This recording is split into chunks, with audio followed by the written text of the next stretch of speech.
70 years దాటిన young హీరోలతో పోటీ పడుతూ బ్యాక్ టు బ్యాక్ సినిమాలు చేస్తున్నాడు Mollywood star actor Mammootty. Present వరుసగా 3 ప్రాజెక్టులను లైన్ లో పెట్టేశాడు మమ్ముట్టి. తన సొంత హోమ్ ప్రొడక్షన్ లో 7వ ప్రాజెక్టుకు మమ్ముట్టి స్టార్ట్ చేశాడు. జతిన్ కే జోష్ డైరెక్ట్ చేస్తున్న ఈ మూవీ షూటింగ్ స్టార్ట్ అయింది.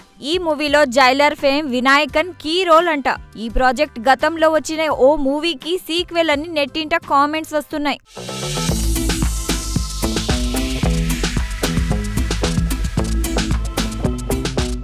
అయితే మూవీ టీం నుంచి దీనికి సంబంధించిన కంప్లీట్ డీటెయిల్స్ అనౌన్స్ చేయాల్సి ఉంది. యాక్షన్ థ్రిల్లర్ జోనర్ లో మమ్ముట్టి యాక్ట్ చేస్తున్న dynamic and the ladies purse movie shooting complete అవ్వబోతుంది. జైలర్ మూవీతో సెలబ్రిటీ అయిన వినాయకన్ మమ్ముట్టి కాంబోలో రాబోతున్న ఈ మూవీపై ఎక్స్పెక్టేషన్స్ భారీగా పెరిగిపోతున్నాయి.